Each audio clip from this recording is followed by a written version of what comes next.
Hey. Before we jump into today's story, I just want to say, y'all are amazing.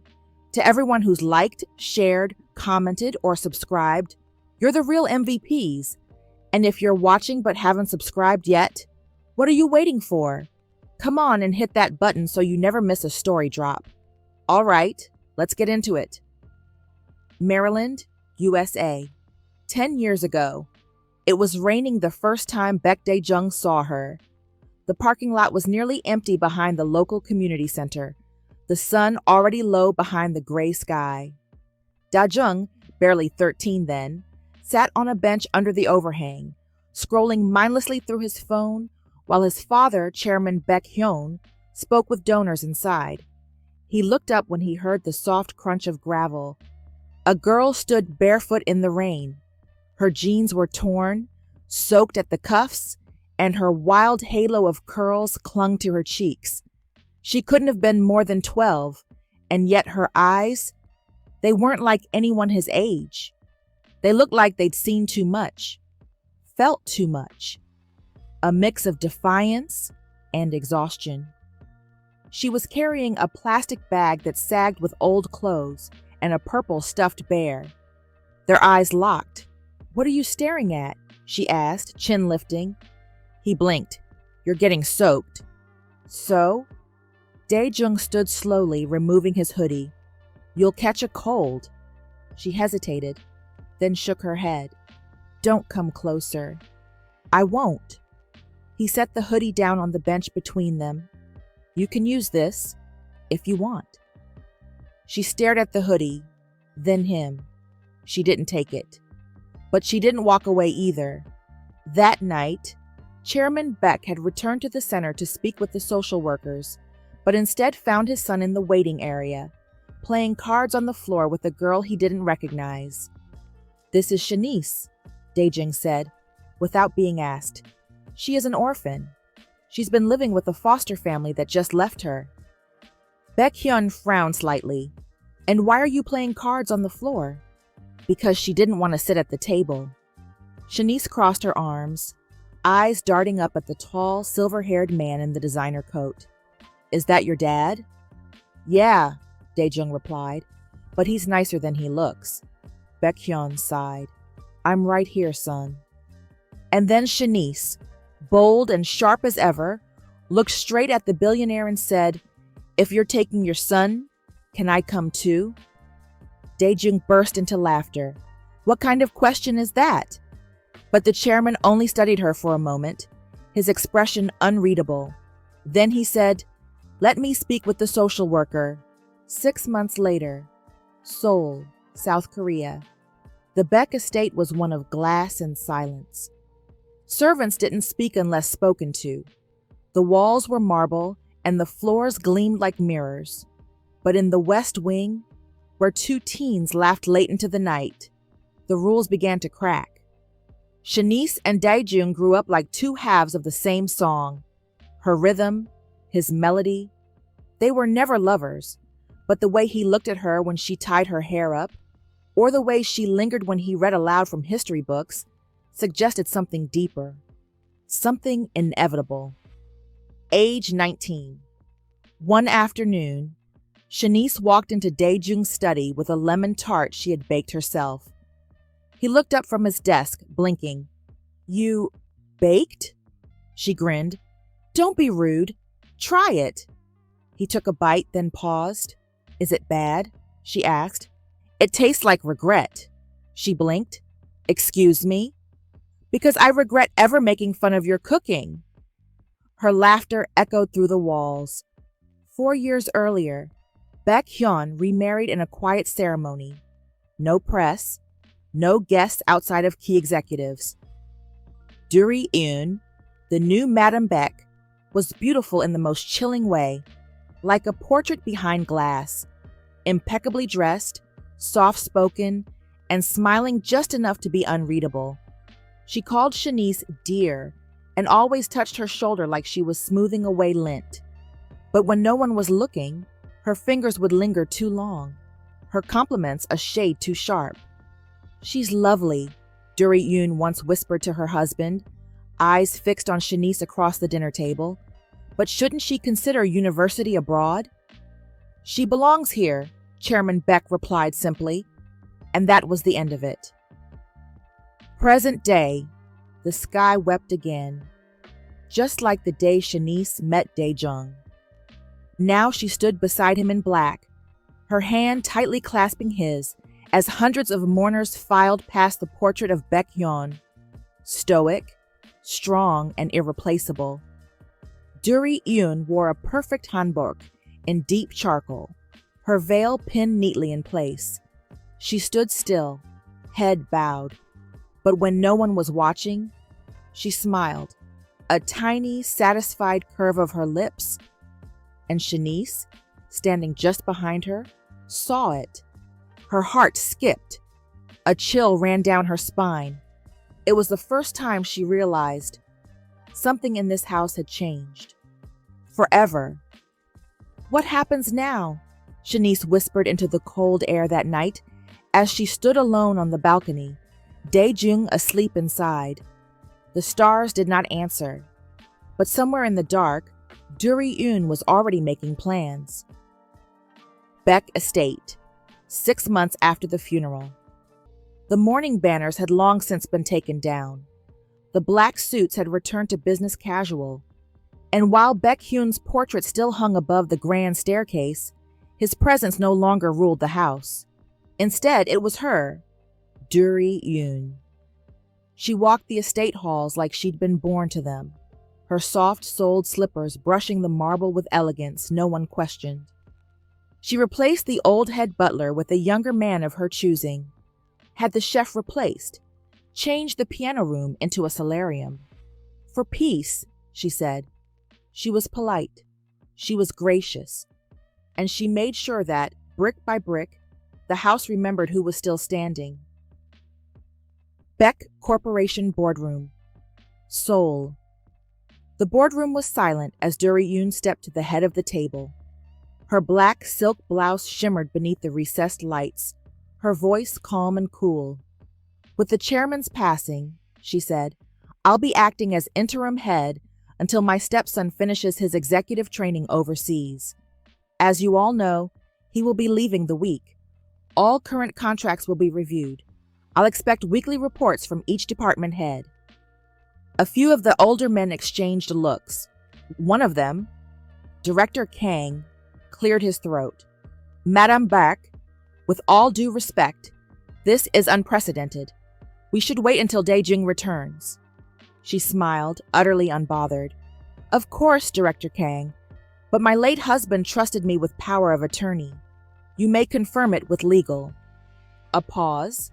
Then, we'll proceed as you suggest. She turned, her voice sugar-laced. Good. Then let's build Bat Group into something worthy of his legacy. Her eyes flicked to the chair that once belonged to her husband, and maybe more worthy of mine, she thought. Beck Estate, rooftop garden. Dae-jung sat with his sleeves rolled to the elbows, flipping through old journals and corporate notes his father had left behind. The wind tugged at his shirt collar. A tray sat untouched beside him, tea growing cold. Shanice stepped out quietly, holding a covered dish. You didn't eat lunch, she said softly. I wasn't hungry. You're never hungry when you're overthinking, she replied, setting the dish down. He looked up at her, something flickering behind his dark eyes. She always knew when something weighed on him. Shanice. Yes? He hesitated. I need to tell you something. She arched a brow, teasing. If it's about that one time I broke your fountain pen and blamed the dog, I already repented. He smiled faintly, but it faded just as quickly. I'm not joking. Her smile slipped. I'm listening. He stood and walked toward her slowly, carefully, like each step was leading him to a line he wasn't sure she'd let him cross. When Appa died, I lost more than a father. I lost my compass, but you stayed. She opened her mouth, but he cut her off, gently. You stayed when the world turned cold. You held this family together without asking for anything.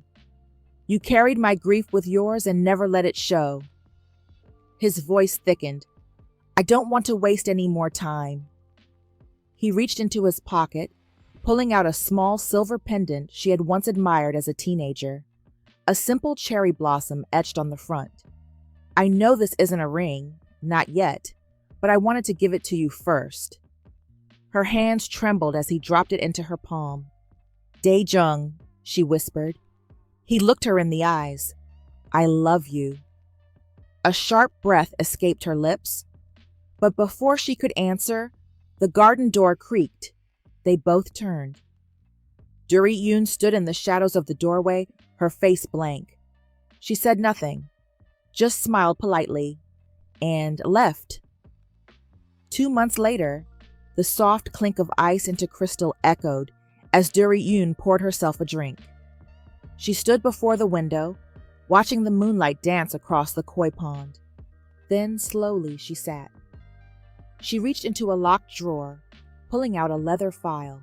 Inside, photos of Shanice from earlier years, background reports, her immigration history, foster placement, financial dependency, everything. A quiet knock. Her assistant entered, bowing deeply. Ma'am, the call is secure. She nodded once, then lifted the receiver, her voice cold silk. It's time. Beck Group, private retreat, Jeju Island. Shanice stood at the edge of the beach, wind teasing her curls, the ocean stretching endlessly before her. The company retreat had been Duri-yoon's idea, a time to refresh, recalibrate, and build new synergy, she'd said with that painted-on smile. But nothing about this felt refreshing. Shanice never trusted Duri-yoon's kindness. She'd learned to survive on instinct, and everything in her bones screamed trap. Still, she'd come, if only to represent Dae-jung in his absence. He'd called her the night before. Stay close to the hotel, and text me every few hours. I have a bad feeling about this trip. You're starting to sound like me, she teased. Maybe, he whispered, but I can't afford to lose you. Those were the last words she heard from him. That night at the retreat, the dinner was candlelit, elegant. Too elegant for a corporate team-building event. Shanice sipped lightly from her glass of citrus wine, only to grimace. Too bitter, she mumbled and pushed it aside. Moments later, everything tilted. Her vision blurred. The voices around her stretched and warped like shadows on glass. Are you okay, Miss Shanice? Asked a man she didn't recognize, standing far too close. I don't feel... And then the lights went black. Hours later, her eyes fluttered open. Silk sheets, dim light. Panic seized her first, then confusion. She sat up, but her head pounded like a war drum. Her body felt heavy, too warm. She looked down. Her blouse was askew, buttons undone, a blanket tossed over her legs. Then the click of a camera. A man she didn't know stood by the door, phone in hand. Click, flash. Smile, he said softly. Beck Estate.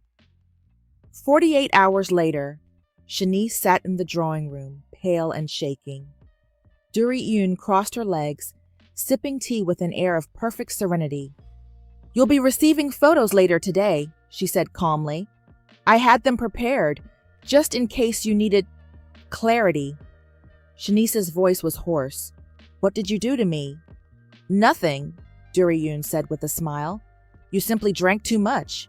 People do foolish things when they aren't careful. You drugged me. I protected you. From yourself. A pause. Then Duri leaned forward. The media would have a field day with these images. You, in bed with a man from our finance department. And then, conveniently, traces of money moved through your work accounts. It would destroy you. And by extension, destroy Dae-jung. No one would believe this. They don't need to believe. They only need to see. Shanice trembled, tears in her eyes. Why are you doing this? Because you're a complication. My son will marry into power, not poverty. I'm not in his way. But you are, Duri said softly, almost kindly. And now you'll leave. Shanice shook her head. I can explain everything. When Dae-jung comes back, he won't hear you, Duri snapped. His phone is off. His email access rerouted. His itinerary changed. By the time he lands, you'll be gone. She stood, sliding an envelope across the table. Here is a marriage contract. You'll go to New York. The groom has already agreed. You'll receive enough money to live well. And in return, I erase everything. Tears spilled silently. Duri leaned in. If you want to save him, marry this man. Leave quietly, or else... Shanice's hand shook as she reached for the envelope. Geneva, 3 days before Shanice disappears. The conference room buzzed with translators, clinking glasses, and quiet negotiations. But Dae-jung wasn't focused. Not really. He excused himself and stepped outside. The night air was cool. His phone pressed to his ear. 1 ring, 2, voicemail. Hi, it's me. You usually pick up. Just wanted to hear your voice. Call me, okay? He hung up. Odd. Shanice always answered, even if just to say she was busy. He texted, How's Jeju? Is it raining there too? I miss you. No reply. The next day, his assistant approached with urgency. Sir, the final presentation was pushed. You're free to return earlier if you'd like. Dae-jung didn't hesitate. Book the next flight to Seoul. He called Shanice again on the way to the gate. Voicemail. Again. Incheon Airport. Arrival night. The doors hissed open. Dae-jung stepped onto Korean soil, his heart already pounding. He didn't wait for bags, just gave the valet instructions and slipped into the back seat of the waiting car. His fingers danced over his phone screen, trying one last time. Still nothing. A dread unlike any he'd ever known settled into his chest. Beck Estate, at 9:13 p.m. The front gates opened silently. Dae-jung rushed inside, shedding his coat. Where is she? He asked the butler. The man hesitated. Ms. Shanice left earlier today, sir. Left? What do you mean left? The staff looked down. She packed a bag, said she wouldn't be returning. Something cracked in his chest. He ran, first to the garden, then to her studio, then to the west wing. Every door he opened was emptier than the last. Finally, he burst into her room. Her drawers, empty. Her bookshelf, gone. Only one thing remained. The silver pendant he gave her. It lay on the nightstand, gently, intentionally, like a goodbye.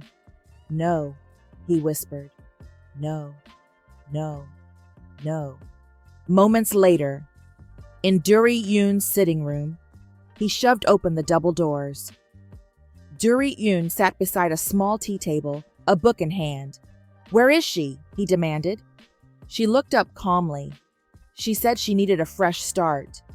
You did something. You touched her. Watch your tone. I know you had something to do with this. Her voice chilled. What are you accusing me of? That a grown woman made her own decision? She would never leave without telling me. Never without this.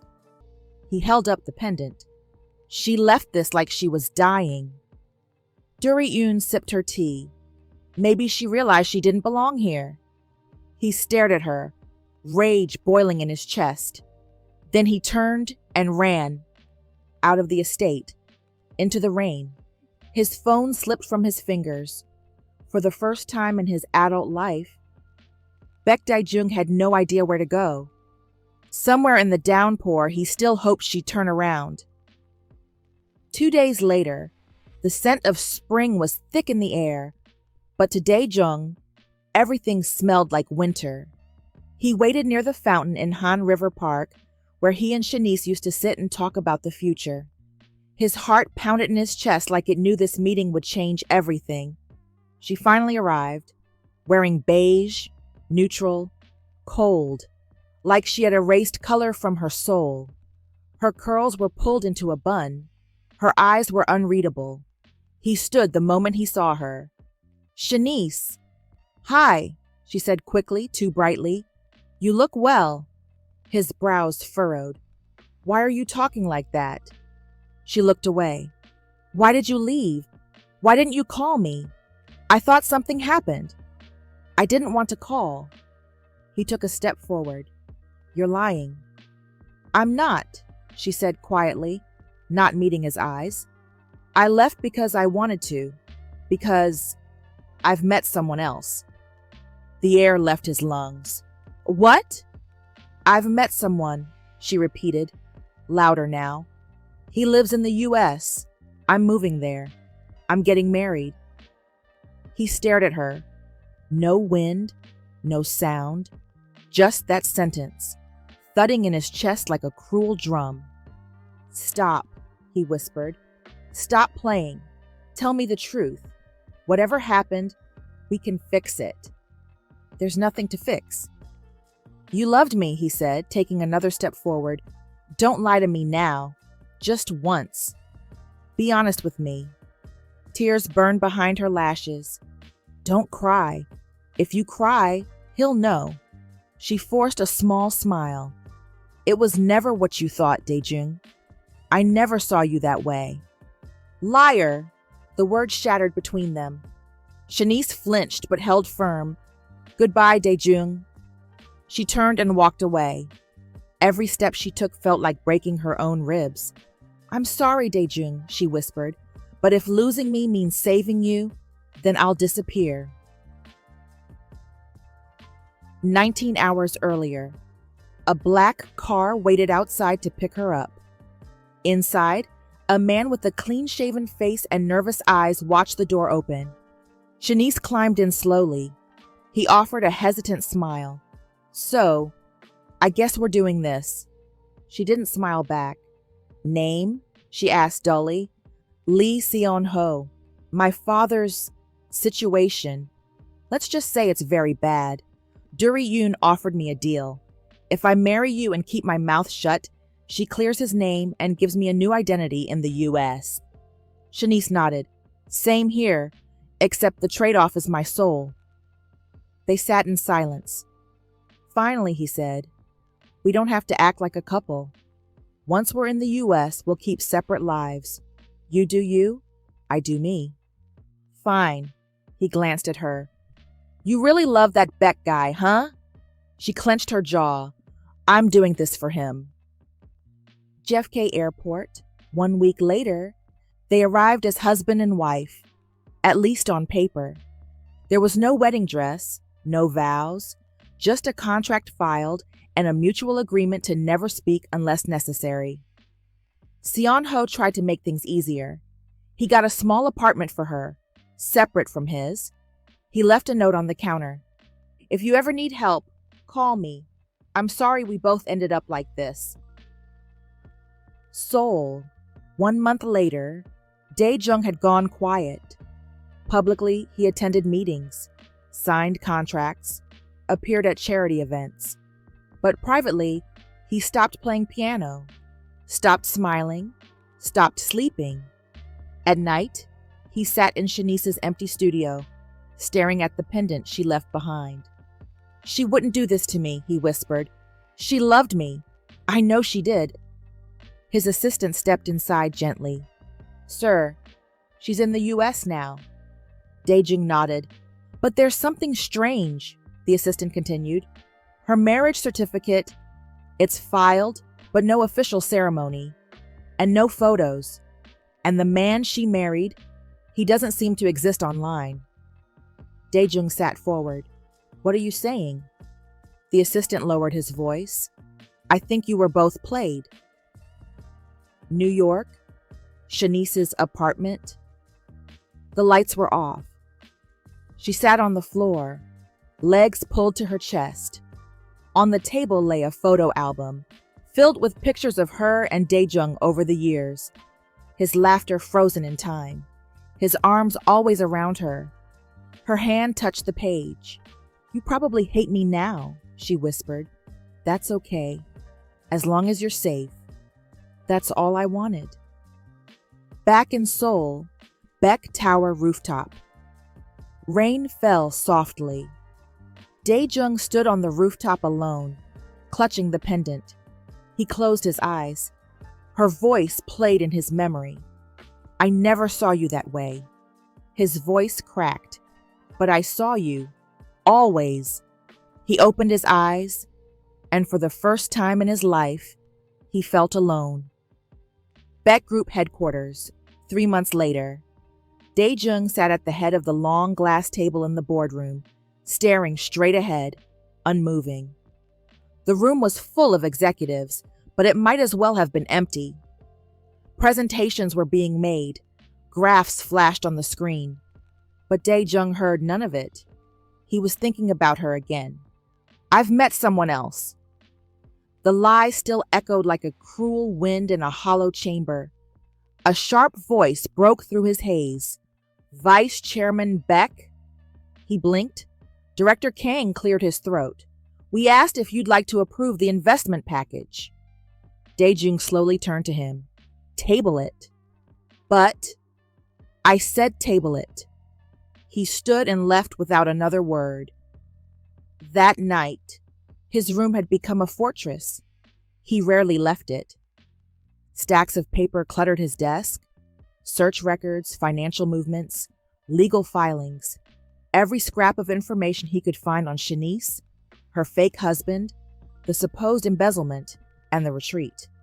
But it led nowhere. Everything had been cleaned with surgical precision. Whoever did this had erased her with the skill of a ghost. He clicked through a folder of retreat photos again. Grainy, empty smiles, no sign of her drugging, no timestamps on the original files.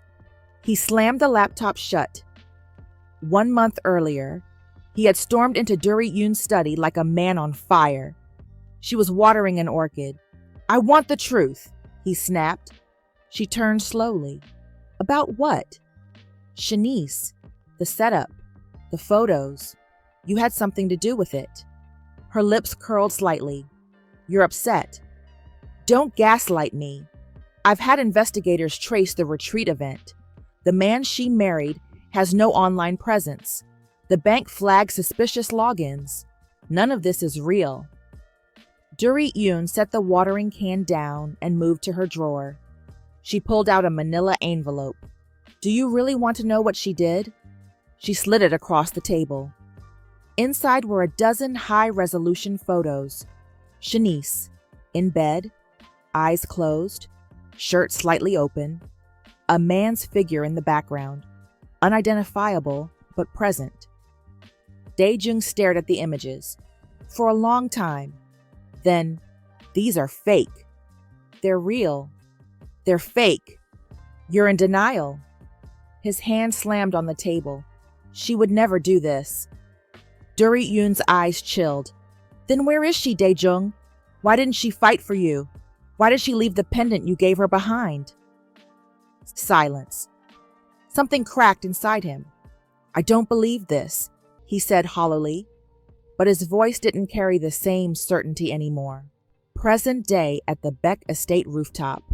It rained again today. Seoul was always weeping with him lately.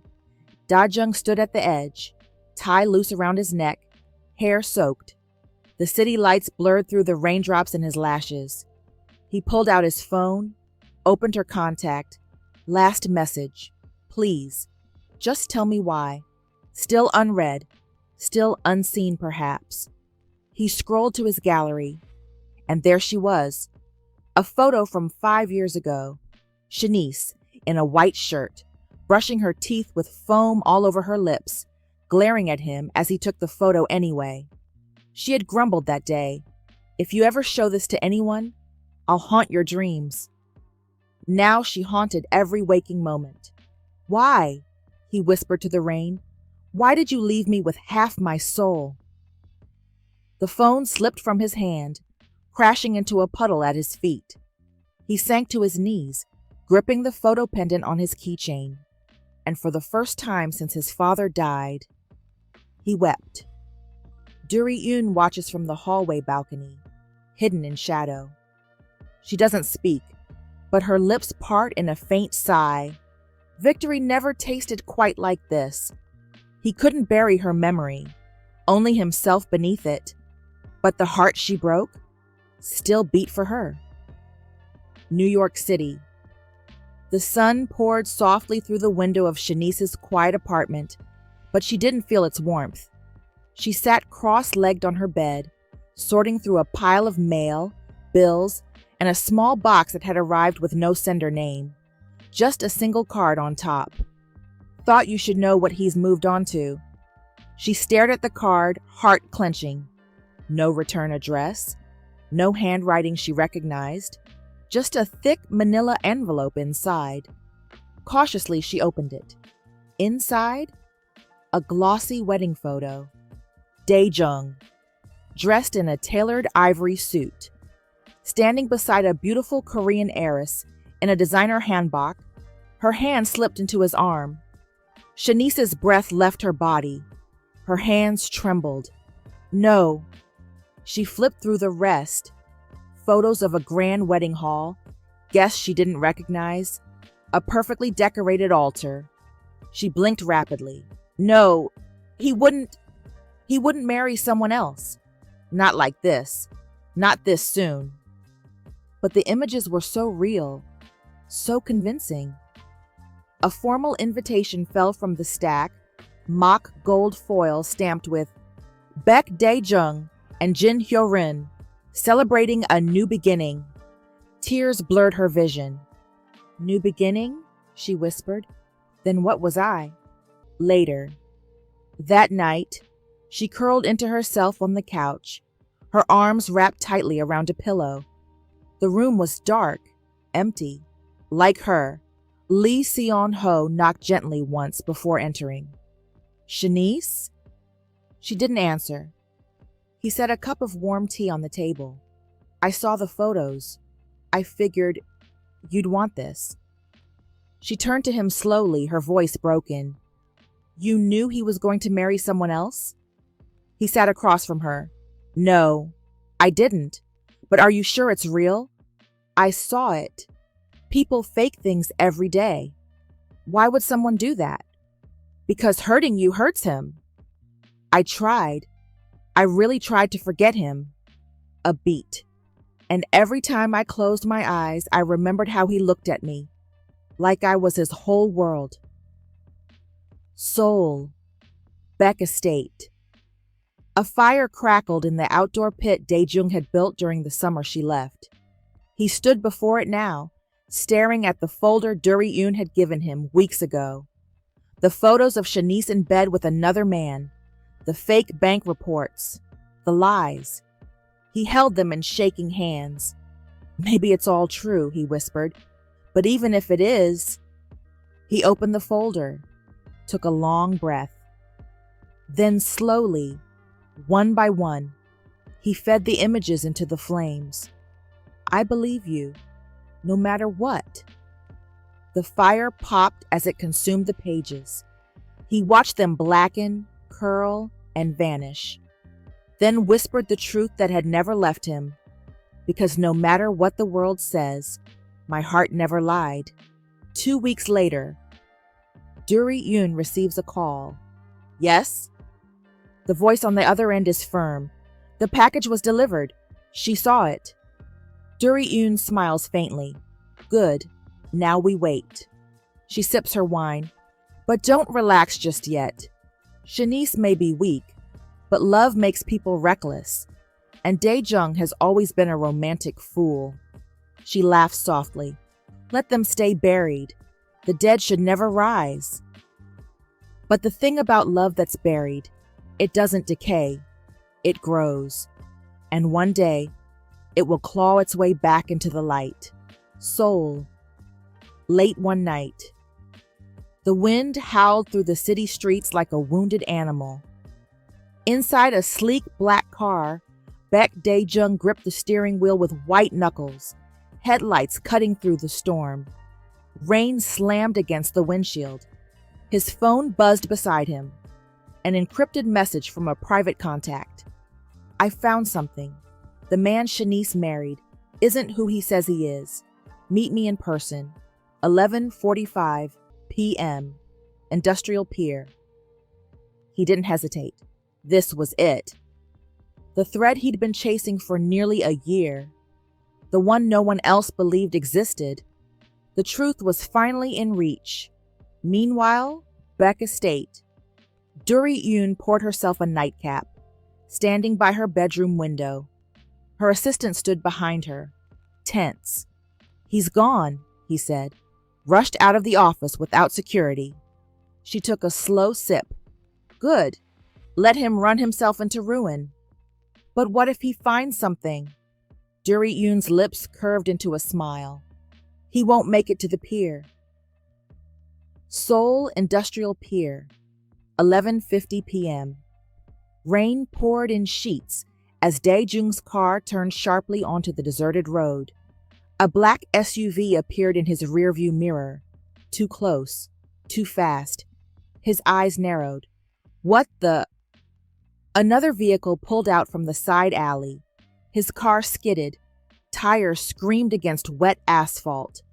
The wheel jerked. The brakes failed. The railing came too fast. Crash. Metal twisted. Glass exploded. His car flipped once, twice, then slammed upside down into the guardrail. Silence. Only rain. And the soft hiss of steam. The hospital. 7 days later. The beep of monitors was steady. The room sterile. Cold. Dae-jung opened his eyes. Darkness. Total. He blinked. Nothing changed. He tried to sit up, but a wave of nausea struck. Footsteps. A nurse called someone into the room. He heard the soft, confident click of heels. Duri-yoon. Oh, my poor child, she whispered. What happened? Dae-jung rasped. You lost control of your car. High speed. It's a miracle you survived. He paused. My eyes. Duri-yoon hesitated. The trauma caused permanent optic nerve damage. You're blind now, Dae-jung. The words sank like a stone in his chest. She gently touched his hand. You were under stress. Too much grief, too much pressure. I told the media you'd been battling depression, that maybe this was your cry for help. He flinched. It's what people want to believe, she added. Let them pity you. At least they won't question it. A long silence and then, get out. Excuse me? Leave. You need me right now. I need you gone. His voice didn't rise, but the command in it froze the room. She stood slowly, but before she left, she leaned close and whispered, You're in the dark now, my dear. No one's coming to save you. 3 months later, Beck Foundation private offices. Most believed he was gone, defeated. But beneath the ground floor of a nondescript Beck Foundation building, Dae-jung worked in shadows. His office was quiet. Books labeled in Braille, papers read aloud by AI, files memorized through sound. His assistant, loyal and discreet, sat beside him. There's been movement, she said. The shell company that hired Shanice's husband is connected to a trust. That trust traces back to Duri-yoon's brother. Dae-jung's sightless eyes narrowed. She left a trail. Barely, but we're pulling it. Good, keep digging. Every name, every phone call. I want her whole empire mapped. You sure you're ready? He paused, then reached out, fingers trailing over a photo of Shanice he kept in his desk drawer. Her smile, the one she only ever gave him. I didn't come this far to stop now. He started learning to walk with a cane through his estate, refusing help. Practicing voice recognition software, memorizing data, reciting boardroom reports by heart, secretly meeting with a forensic specialist to digitally reanalyze the retreat photos, practicing piano again, his fingers finding strength in memory. One day, his assistant printed a document with a headline, Vice Chairman Beck, diagnosed with blindness after suspected suicide attempt. Dae-jung crumples the paper. Let them believe I'm dead. A ghost does his best work in the dark. 3 years later, New York City. The auditorium lights dimmed. A spotlight fell on a lone figure in soft ivory silk, curls pinned high, presence radiant. Shanice stepped forward to the podium as thunderous applause faded to reverent silence. Behind her, the screen read, Healing in Silence, Rebuilding After Emotional Collapse. A talk hosted by the Heart and Hope Institute. She glanced over the crowd. Hundreds of eyes stared back, some eager, others desperate. I'm not here to tell you how to forget, she said calmly. You don't forget the ones who leave scars. But I'm here to tell you that even in the dark, healing is not only possible, it's holy. The crowd was silent, caught in her quiet power. What they didn't know was this. She wasn't healed, not completely, not from him, but she had learned to live around the wound. Later, that night in her apartment, Shanice stood at the window holding a mug of tea, gazing out at the glittering skyline. The silence of her apartment pressed against her. Her thought drifted to what Dae-jung always called her, Gokipsorum, like a petal. His nickname for her, gentle, precious. Lee Seon-ho's voice crackled from her phone. He still checked in on her once a month. Your event went viral again, he said. You're basically a wellness saint. I'm just trying to help people survive, she replied, her tone quiet. He paused, then asked, Have you stopped missing him? She said nothing. He didn't push. Seoul, Beck Foundation Orphanage. Dae-jung knelt beside a small girl, carefully tying her shoes. The child grinned. You're really fast, Ajushi. He smiled. I've had practice. She tilted her head. Can you really not see anything? Nope. Then how do you know where I am? He tapped his heart. Because I hear you with this. The girl giggled and hugged him tightly. Behind them, the orphanage director watched quietly. She's the third child this week who's attached to him. Dae-jung's assistant nodded. He has that effect. He rose slowly, guided by her voice and his cane. Though blind, there was something luminous about him now. Calmer, grounded, but no less haunted. His private apartment. That night, his home was minimalist. Dark wood floors, soft lighting, braille-labeled cabinets. Books lined the shelves, all in audio or tactile form. At the center of the living room stood a framed photo he still hadn't let go of. Shanice, taken the day she graduated from university, her smile wide, her hands holding a sunflower bouquet. He ran his fingers over the frame. You gave the world your light, he whispered, but left me with the shadows. Still, he never blamed her. She had not saved him by vanishing, but that didn't stop the longing. Meanwhile, in Beck Tower, Duri held a gala in her own honor. Glittering diamonds, cameras flashing, investors praising her as Seoul's Iron Queen. But beneath her wine glass, her hand trembled, because the whispers had started again. Anonymous tips sent to journalists, memos about falsified accounts. Her brother suddenly under tax investigation. The chessboard was shifting again, and she didn't know who was moving the pieces.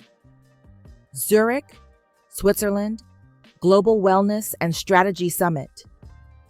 The crowd glittered with power.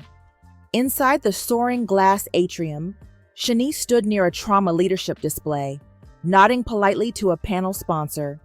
She wore her signature ivory blazer, voice calm, eyes steady. But Min Junho wasn't watching the summit. He was watching her. "She's alive," he whispered under his breath catching in his throat. He hadn't seen her in 3 years, but somehow she looked both older and softer, wiser, wounded. He waited, then stepped forward. "Excuse me, Shanice." She turned. For a full beat, she couldn't breathe. "Junho?" They stepped away from the crowd. She clutched her wrist, knuckles white. "I never thought I'd see you again." Same. Silence hung between them. Then she swallowed hard. "How's Dae-jung?" Junho blinked. "You haven't spoken to him?" Her voice barely held. "No." "Why?" She shook her head. "I thought he'd moved on. I thought he—" She hesitated, then forced herself to ask, "He married, didn't he?" Junho blinked. "What?" "There were photos," she continued, voice shaking. "An invitation. He was standing beside some woman in a blue hanbok. I thought—" Junho's face hardened with realization. "Shanice, that wedding never happened." Her whole body went still, as if every bone had turned to glass. "What?" "It was fake. Duri had it staged. He never married anyone." Her knees gave slightly. He caught her by the arm, steadying her. She wasn't crying yet, but she looked like she might shatter. "But why? Why would she—" "You already know the answer. To keep you apart. To break you." She clutched the edge of the bench behind her, breathing raggedly. "He never stopped loving you. He still wears the pendant you left behind." Shanice collapsed into the bench.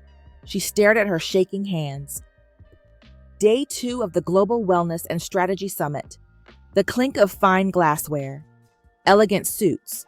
Designer smiles.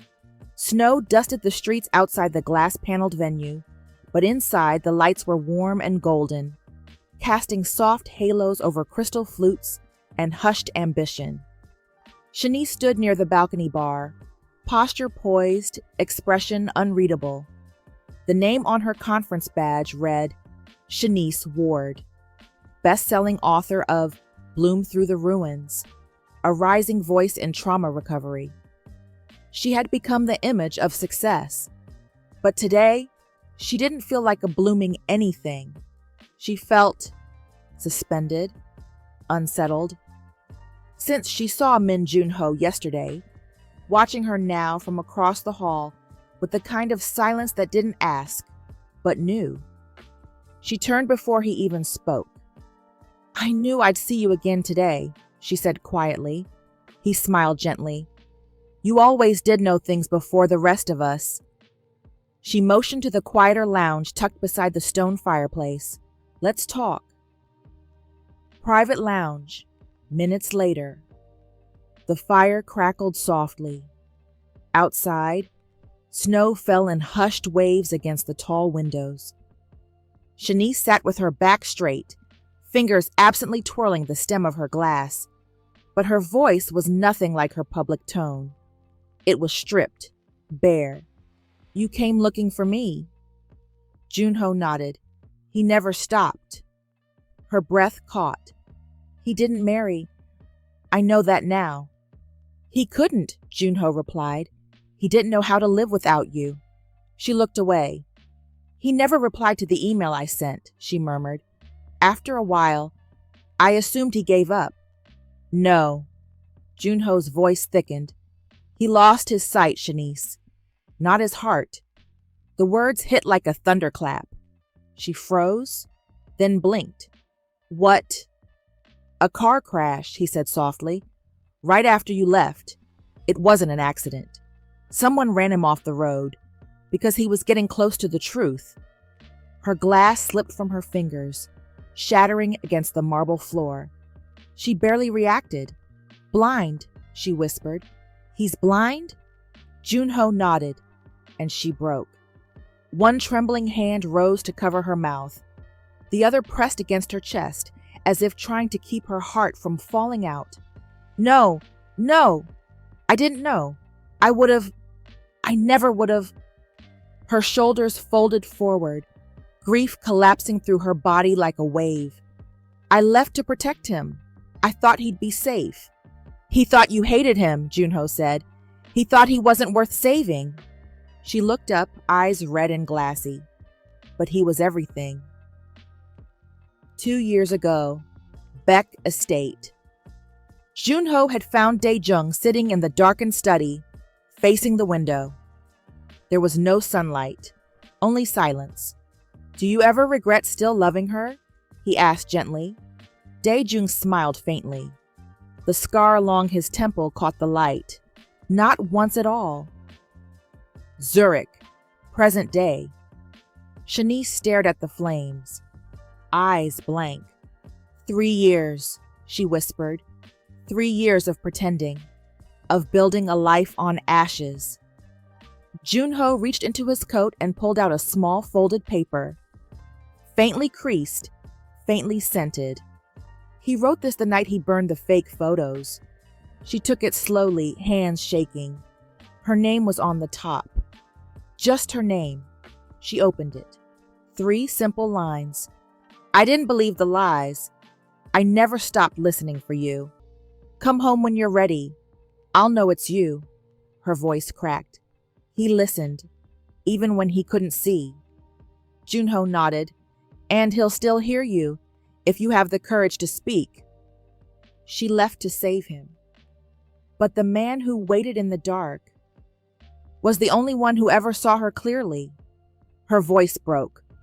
I have to go to Seoul. Junho exhaled, relieved. Now? Now! She stood, wiping her tears with the back of her hand, already heading for the exit. Zurich Airport, midnight. Snow swirled around her as she entered the terminal. No hesitation, no looking back, just purpose, just love, finally awakening from its long, bitter slumber. The lie was broken, the path was clear, and the woman who once left to protect him was finally coming home to fight for him. Incheon Airport, arrival gate. She stepped into Seoul with trembling breath. Shanice hadn't walked the streets of Seoul in nearly 1,097 days. The air hit different. Cool, familiar, bittersweet. Memories tugged at her in waves as the cab drove through the glowing city. A corner ramen shop where they'd once argued about pineapple on pizza. The bookstore where he'd confessed he wanted to write poetry someday. The riverside bench where he first reached for her hand. All of it, still standing, except her. She hadn't been the same woman since she left. But now, she wasn't running anymore. Baek Estate, morning light. She stood in front of the gate, hand hovering over the buzzer, but never pressing it. There was no staff, no trimmed hedges, no lights behind the windows. The grand Baek Estate, once a palace of glass and power, was now a silent monument to a life that shattered. She pushed the gate open slowly. It groaned. The garden was overgrown. Weeds tangled over once manicured stone paths. The fountain where they'd shared lemon tarts sat bone dry. Her heels clicked softly against marble as she walked through the front door. Inside, dust, silence. She touched the hallway wall, where once hung a portrait of Chairman Baek. Gone. Every step echoed like a ghost's. Baek Foundation Orphanage that afternoon. Children laughed in the garden courtyard. Inside, volunteers prepared snack bags. Dae-jung stood near the craft table, gently guiding a child's hand with his own as they tied a red ribbon onto a toy bear. Like this? The little boy asked. Exactly, Dae-jung replied, his tone warm. Now, double knot it. He was dressed simply. Dark sweater, slacks, sleeves pushed up. He looked peaceful, scarred, but not destroyed. Shanice stepped into the doorway, breath stolen by the sight of him. The man she had loved, the man who had waited in the dark, alone. He didn't see her, but some ancient thread of energy must have shifted, because he suddenly turned, brows knitting. He tilted his head. Someone's there. She stepped forward, heart pounding, her voice barely a whisper. Dae-jung. He froze. All movement stopped. Every breath in the room held. His hands trembled. That name. Only one person had ever said it like that. Slowly, shakily, he turned toward the sound of her voice. Shanice. Tears filled her eyes. Yes. A beat. He stepped forward, uncertain. Am I dreaming? No. His voice cracked. If I reach out, will you still be there? She crossed the space between them and took his hand, guiding it gently to her face. He touched her cheeks, her jawline, her curls. Slowly, reverently. You're real, he whispered. You came back. I never stopped loving you. A tear slid down his cheek. Then why did you leave me alone in the dark? Her voice trembled. To protect you. But the truth is, I broke us trying to save you. He pulled her into his arms, tight, unshaking. And for the first time in 3 years, he let his body believe what his heart never forgot. Outside the orphanage, the sun had started to set. Children giggled in the distance. Inside, they sat side by side on a bench near the garden. His cane rested at his feet, her head on his shoulder. No words, just the hum of a love that had finally come home. Dae-jung's apartment, late that evening. The apartment was dim, quiet, lit only by the warm amber of the table lamp and the faint glow of city lights pressing through the sheer curtains. Shanice stood near the doorway, her coat still on, her hands trembling. She hadn't been inside his home in years, but it was exactly as she imagined it. Minimalist, tactile, thoughtful, books labeled in Braille, audio devices carefully arranged, the piano untouched in the corner, a single framed photo on the shelf, her, still smiling in a frozen moment of joy. Dae-jung sat in the armchair near the window, posture still, hands resting in his lap, listening, always listening. You're quiet, he said softly. I can't decide if it's peaceful or terrifying. Shanice managed a broken laugh. Both. He turned his face slightly toward her voice. Sit. She walked slowly, carefully, and sat across from him. Silence settled over them like a fragile veil. Until, you're really here? He whispered. Her eyes filled. I'm really here. He reached forward gently, blindly, fingers grasping at the air. She didn't let him search. She took his hand, tenderly, reverently, and pressed it against her cheek. He inhaled sharply. Fingers trembling, he traced her jaw, her lips, her temple, her curls. It's you, he breathed. You haven't changed. Her voice cracked. I have, but I came back as the woman who still loves you. His hand stilled, then dropped to his lap. Why didn't you tell me the truth? He asked, voice raw. Why didn't you trust me? She bowed her head. Because I was scared. Duri had everything, photos, evidence, threats. She said if I didn't leave, she'd destroy you, that she'd make you choose between love and legacy.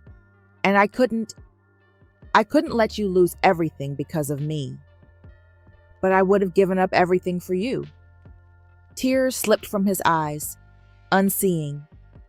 She moved closer, kneeling in front of him. I know, she whispered. That's what scared me the most. I knew you would, and I wasn't strong enough to let you. I thought you needed saving. But I broke you instead. He leaned forward, forehead resting gently against hers. Their breaths mingled, shaky, uneven, real. Then he asked the question that had haunted him for 3 years. You never married? She pulled back just enough to look at him. No, it was a lie. Just like the photos. Just like everything she used to keep us apart. His jaw clenched. So I wasn't the only one trapped in a ghost story. You weren't. Then, you never married either, right? She asked, hesitating. He let out a bitter, broken laugh. I don't even see other people, Shanice. She laughed too, then choked on it. And they both started crying. For what they lost. For what they could still have. For the love that somehow, impossibly survived. Later that night, the couch. She sat beside him now, legs curled beneath her. His head rested lightly on her shoulder, hands still wrapped gently around hers. Do you regret it? She asked softly. Regret what? Waiting for me. A pause. Not for a second. Even after everything? Even after everything. She placed a soft kiss to the crown of his head. Then let me stay. This time, let me stay and fight. He smiled faintly. I can't see your face, but I can hear the truth in your voice. A long pause. Then what does it sound like? It sounds like home. The pendant lies on his nightstand. 2 toothbrushes, 2 teacups, 2 hearts, still healing, but finally in rhythm again. As they fall asleep, him listening to the quiet sound of her breath beside him, his lips form one final silent word. Stay. They couldn't go back, but maybe love wasn't about going back.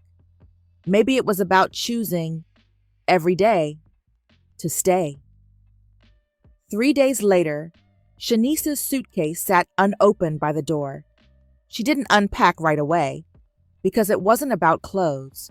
It was about breathing again, about remembering how it felt to fill space not as a guest, but as someone who belonged. She stood in the kitchen of Dae-jung's quiet apartment, barefoot, humming softly as she brewed tea, his favorite blend, roasted barley and honey. Behind her, he sat at the dining table, tracing the rim of his mug with one finger, head tilted slightly to listen to the way she moved. You hum again, he said. She turned, surprised. Did I stop? You did. Back then, just before you left. I didn't realize how quiet the world had gotten until I heard it again. She placed the tea in front of him, gently brushing his hand with hers. Then let me bring the music back. That evening, rain whispered against the windows, turning the city into a watercolor. Shanice curled up on the couch with a worn book in her hands, glasses slipping slightly down her nose.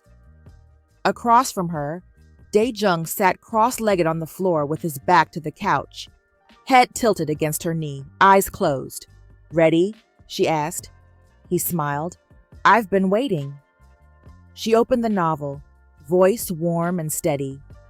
He didn't say, I love you often, but when he did, it wasn't with flowers or grand speeches. It was with silence, with waiting, with being the last one to leave. Dae-jung exhaled. Sounds like me. She chuckled softly. Exactly like you. Halfway through the chapter, he interrupted. What's the expression on your face right now? She blinked. Soft, and maybe a little in love. Then I'm picturing it right. The next morning, Han River Path. Rain misted gently from the sky as they walked slowly along the quiet river path, her arm linked with his. The world around them was hushed, serene. Every raindrop felt like it was falling just for them. He didn't carry an umbrella. Neither did she. They let the rain baptize them, start them over. You're soaked, she laughed. So are you. Your hair sticking to your forehead. Good, he murmured. Means I don't need a mirror. He stopped suddenly, then turned toward her, the cane steady in his left hand, her wrist held gently in his right. I don't need eyes to know what you look like. She blinked through the rain. No? I see you. Here. He placed her hand against his chest. In the quiet. In every beat that didn't stop waiting for you. A moment of silence. You're the only home I ever had. Her breath caught. Dae-jung. He held her hand tighter. I still want to marry you, Shanice. You don't have to say that now, just because I'm back. No. His voice deepened. I'm saying it because I still want a life with you. Not out of pain, but out of purpose. She stepped closer, her forehead resting against his. Then let's build it slow, honest, sacred. No secrets this time. No shadows, he whispered. No lies, he smiled. Then this time, we'll get it right. Later. That night, they sit beneath string lights on the rooftop of their building. 2 steaming mugs between them. No cameras, no audience.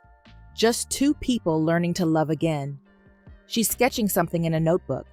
He asks, "What is it?" She places the paper in his hand. He feels the raised lines she's traced over carefully. It's our wedding. Just a sketch.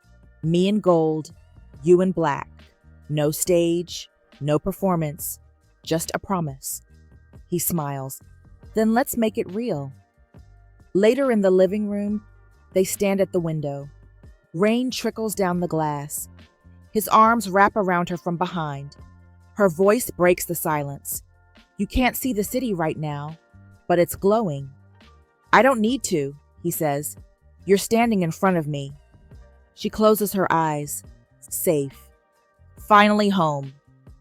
Love returned not like a storm, but like a steady flame, burning warm, burning true, lighting even the blindest of hearts.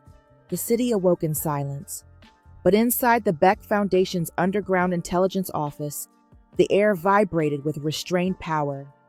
Stacks of digital files glowed across multiple monitors, offshore accounts, altered signatures, backdated charity records. Dae-jung's assistant, Yumin, turned from the largest screen. It's done. Every shell company, every falsified contract, every threat, all traced to Duri. We even found the audio recordings.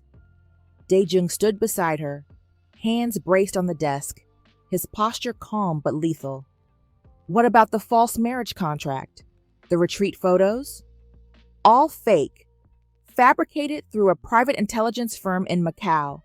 She paid them through a shadow trust tied to her brother. Shanice stepped into the room, dressed in a clean ivory blazer, her curls pinned high, her eyes sharp. And what happens next? Dae-jung didn't hesitate. We burn her legacy down, publicly. 9:45, 8 a.m., Seoul Metropolitan Press Center. The conference room was packed. Journalists, investors, board members. The Beck Group logo glowed proudly behind the stage. Duri sat at the center table, serene in her powder blue suit, her signature pearls resting elegantly on her collarbone. She smiled as if nothing in the world could touch her. Then Dae-jung entered, straight-backed, blind, unshaken. The room fell into stunned silence. And then Shanice followed.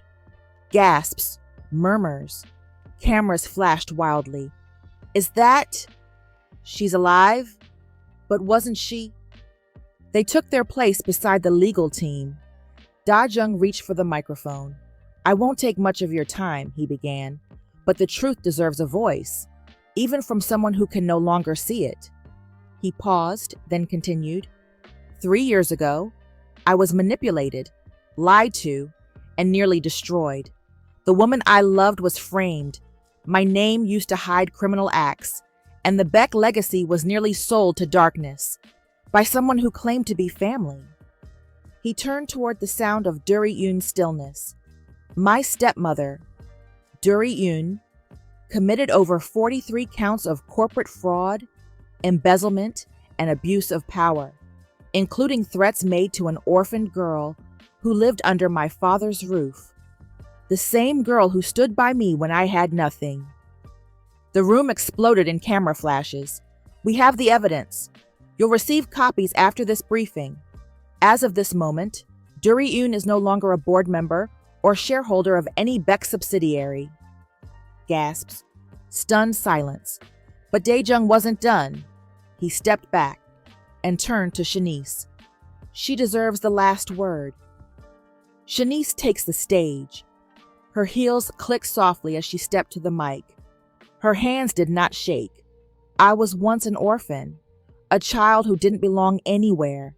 I thought I had finally found family, but the moment I became inconvenient, I was discarded. She looked directly at Duri-eun. You used your power to silence me, to trap me in a lie, but the truth doesn't stay buried forever. Cameras clicked, phones filmed. Her voice trembled, but not from fear, from truth. Justice doesn't undo pain. It doesn't bring back what was lost, but it honors what was real. She turned toward Dae-jung. And what we had was real. What we have is stronger than every lie you tried to weaponize. Duri-eun stood, about to speak, but she didn't get the chance. 2 government agents approached her from behind. Duri-eun, you are under arrest for conspiracy, fraud, coercion, and obstruction of justice. You have the right to remain silent. Panic bloomed on her face for the first time in years. You ungrateful child, she spat, looking at Dae-jung. But he didn't move, didn't flinch, just held Shanice's hand and smiled. Outside, reporters swarmed, but the couple walked slowly, deliberately, side by side.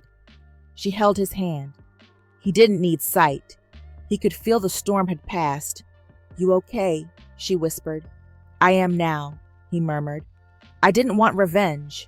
I just wanted the truth. She squeezed his fingers. You have it. And now, we're free. That night, paper lanterns floated in the sky above Seoul. Dae-jung and Shanice sat together on the rooftop once more. No more secrets, no more shadows, just quiet breathing. He reached out and touched her cheek, slowly, memorizing her smile. Thank you, he whispered. For what? For coming back, for fighting, for staying. She leaned in, kissed his forehead gently. This time, I'm not leaving. She was once the orphan without a voice. He was once the prince lost in the dark. But now, side by side, they had become justice, wrapped in love. Beck Foundation Medical Center, Seoul. The hallway smelled like antiseptic and fresh orchids.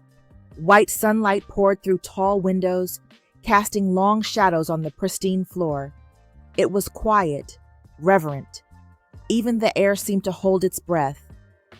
Shanice stood beside Dae-jung as the specialist flipped through scans on the digital monitor. The neural pathways are stable, the doctor explained. The optic nerve wasn't severed, only damaged. A new stem cell reconstructive treatment has recently passed the safety trial. We believe it's possible. You might see again. Shanice's heart leapt, but Dae-jung didn't react. He merely turned his face toward the doctor's voice. And if it fails, then nothing changes. You remain blind. He nodded slowly. Then let's proceed. Shanice flinched. Wait. Just like that, outside the hospital garden, they sat beneath a cherry blossom tree, its autumn leaves dancing on the wind. Shanice couldn't stop pacing. This is a big decision, Dae-jung. What if it hurts you? He smiled. Love already did. I survived that. She sat beside him, hugging his arms tightly, then whispered, What if you see me and don't love me the same." He stilled. She looked down. "You've made me beautiful in your mind, through memory, through emotion, but reality is different. I'm older. I'm not the same. What if you see someone you don't recognize anymore?" The question lingered in the air like smoke. Dae-jung reached out, not in desperation, but with purpose. He cupped her face, fingertips gentle, reverent. "Shanice." "Yes, I've only ever seen you. Then, now, always." She closed her eyes. "You don't understand." "I do," he cut in softly, "because I don't love you with my eyes. I never did." He pulled her forehead to his. "I love you with every moment you stayed, every word you didn't say but felt, every heartbeat I've memorized in silence. You could walk into the room wearing shadows and thunder, and I'd still know it was you." Tears slipped down her cheek. "I'm just scared." "Then let me see you and prove that you never had to be." Seoul, surgery day, 5 a.m. The hospital was quiet, too quiet. But within one private room, the air was thick with memory. Dae-jung sat at the edge of the bed, hands clasped tightly, his breathing measured. The surgery was scheduled for sunrise, and yet sleep hadn't touched him. Neither had fear. Only one thing lingered. Her. Shanice sat beside him, watching his profile. The strong lines, the calm exterior, the depth of emotion hidden behind those sightless eyes. "Can you feel the sun yet?" she whispered. He shook his head. "Not yet." "It's almost here." He turned toward her voice. "I am ready." Operating room, sunrise. Machines hummed quietly. Doctors moved swiftly. Dae-jung lay perfectly still under the bright surgical lights. His final words before going under, "Make sure she's the first thing I see." Waiting room. Shanice sat still, not crying, not praying, just still, frozen in hope and dread. Recovery room. 24 hours later. The soft hum of machines surrounded them. Shanice hadn't moved in over an hour. She stood silently beside Dae-jung's bed as the ophthalmic surgeon adjusted the bandage, carefully unwrapping the gauze that had shielded his eyes since the procedure. "We'll remove the shield for just a few minutes," the doctor said. "We're testing early response. There's no guarantee he'll see anything yet." Shanice nodded, her throat too tight to speak. The last layer came away. His eyes fluttered open, slow, hesitant. A wince, a blink, then light, blurred, yes, fuzzy and raw, but light. He turned toward her instinctively, even before full shape met recognition. And when his vision sharpened, there she was, Shanice, her curls haloed in golden light, her eyes wide, wet, real, her hands clenched together, terrified to speak. But she didn't have to, because his lips parted, voice hoarse, disbelieving. "Is it really you?"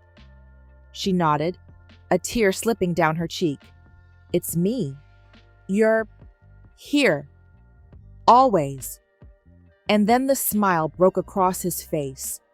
Slow, gentle, full of awe. "I was afraid I imagined you." "No," she whispered. "You remembered me." He lifted his hand. She took it, pressed it to her face once more. But this time, he could see it. Every curve, every shadow, every single tear. "You're even more beautiful than I remembered." "You mean older," she said, laughing through the tears. "I mean, I see you now, and I still choose you." Days later in the garden, they walked slowly beneath the autumn leaves. He blinked up at the sky like it was a new language he was learning to read. Birds, light, color, but none of it compared to her. Shanice held his arm. He looked at her, not as a memory or a sound or a heartbeat, but as his future. When I was blind, I heard you in every silence. And now? She asked softly. He stopped, turned to face her. Now I see you in everything. She kissed him, slow and deep. Not like it was their first, but like it was their first with open eyes. That night, the city glowed below. Dae-jung and Shanice stood beneath the stars, wrapped in a blanket. He looked up, eyes full of wonder. I used to be afraid the light would change what I felt. And now, she whispered, now I know the truth. He turned to her, brushing her cheek with his fingers. I loved you blind. I love you more now that I can see. His world had color again, but none of it shone brighter than the woman who had lit his darkness, and waited for the day he'd open his eyes just to see her. Seoul. Spring morning. Cherry blossoms fluttered like confetti across the palace-like courtyard of the Beck Foundation, but Dae-jung wasn't there. He stood at the community center in Maryland, the very place where fate had first cracked open and poured Shanice into his life. It had been remodeled, yes, new paint, new doors, but the essence was the same, and so was the spot, the bench under the old oak tree, where she once stood in the rain with wild curls and eyes full of fire, and where now, on a warm spring day, he knelt on one knee, a small velvet box in hand. Shanice froze mid-step, stunned. Dae-jung! His voice was soft, steady. You followed us home once, a little girl with no family, no shoes, just strength. You gave me a hoodie, she whispered, eyes full of tears. And you gave me a life. He opened the box. A simple ring, timeless, gold braided like twin roots grown together. I've loved you in silence, in the dark, in memory. Let me love you now, in the light, in the open, for the rest of our lives. Her voice trembled. You're proposing here? This is where we began. She dropped to her knees in front of him, threw her arms around his neck. Yes, they held each other, laughing and crying like children who finally came home. Wedding day, Seoul Cathedral. The Beck family name had never hosted a wedding like this. No politics, no media games, just heart. The aisle was lined with magnolia and soft lavender, Shanice's favorite. Gospel harmonies floated gently through the air. And when the doors opened, gasps echoed across the sanctuary. Shanice walked in slowly, radiant in an ivory gown, high lace collar, sheer sleeves, a train adorned with tiny embroidered crosses. Her curls were let loose, soft tendrils dancing at her temples. She held no bouquet, just the pendant Dae-jung had once given her, tied to her wrist with silk. Dae-jung waited at the altar, eyes locked on her, steady, fierce, full of awe. She's the most beautiful thing I've ever seen, he murmured to Junho. Told you she was real, his friend smiled. They met at the altar, hands trembling, vows whispered like prayers. I don't just vow to love you, he said. I vow to see you, always. And I vow, she said through tears, to never leave you in the dark again. Honeymoon. Jeju Island. The ocean kissed the black sand beach with quiet devotion. Their villa was tucked into a hidden cliffside. No press, no pretense, just rest. They swam at sunrise. They laughed over mango slices and burnt pancakes. They fell asleep under soft cotton sheets with no alarms, no titles, just each other. One evening, Shanice lay back in a hammock while Dae-jung pressed kisses to her palm. Can I tell you something? She asked. Always. I used to dream of weddings and dresses and music, But this quiet with you, this is what I wanted all along. He smiled, drawing her closer. You are my quiet, my peace, my home, my forever. Jeju Island. Cliffside, sunrise. They sat wrapped in a blanket on a grassy cliff, the ocean sighing below. The sun breached the horizon, spilling gold across the water. Shanice rested her head on Dae-jung's shoulder, eyes closed in peace. He turned slightly to kiss her curls, voice soft, almost a breath. Even when I couldn't see, I always found you. Their story wasn't perfect, but it was real. And in a world full of shadows, they were each other's light. The end.